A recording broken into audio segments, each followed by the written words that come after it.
robots.txt file is what tells the search engine which pages to access and index on your websites and which pages not to.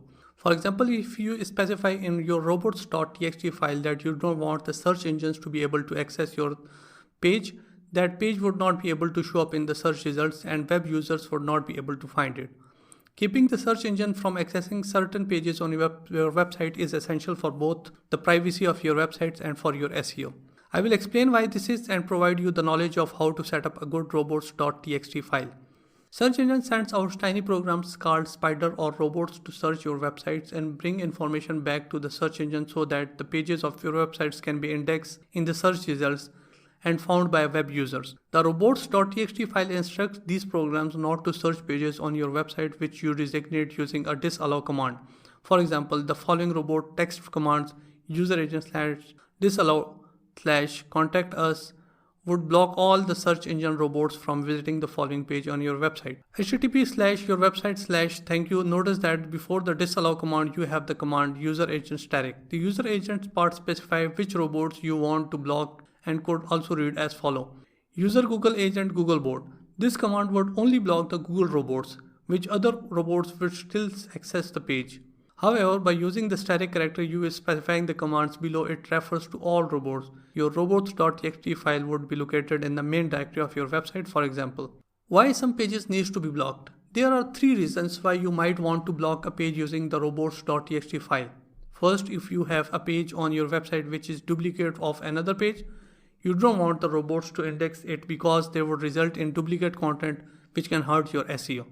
The second reason is if you have a page on your website which do not want users to be able to access unless they take some specific actions. For example, if you have a thank you page where users get access to specific information because of the fact that they give your email address, you probably do not want people being able to find that page by doing a Google search. The other time that you will want to block pages or files is when you want to protect private files in your website, such as your CGI bin, or keep your bandwidth from being used because of the robot indexing your images file. In all these cases, you will need to include a command in your robots.txt file that tells search engine spiders not to access that page, not to index it in search results, and not to send visitors to it. Let's look at how you can create a robots text file that will make possible.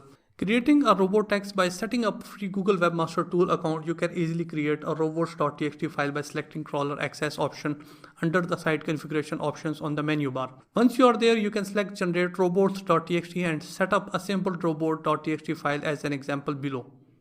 If you can see, you can select the block option under actions that specify the robots that you want to block under user agents. Then you simply type in the directories you want to block under directories and files. As you do this, be sure to leave http/www.website part of your URL off. For example, if you want to block the following pages, you would type the following into directories and files filed in Google Webmaster Tool. After adding these for all robots, click add rules. You would end up robot.txt that look like this. Notice here that you have a default allow command which is useful if you want to make an exceptions and allow one robot to access a page which have blocked using command like. Below the disallow command, you will be allowing only Google bots to access the images directly on your site. Once you have specified which pages and files you want to block, click the download option to download your robot.txt file. Once you have a robots.txt file, you can upload it to main www directory in the CNC area of your websites. You can do that by using FTP program like FileZilla or any other software. The other option is to hire a web programmer to create and install your robot.txt file by letting him know which pages you want to have blocked. If you choose this option, a good web programmer can complete the job in less than a minute. Conclusion. It's important to update your robots.txt file if you add pages, files, and directory to your website that do not want to be indexed in search engine or accessed by web users. This will ensure the security of your website and the best possible result with your search engine optimization.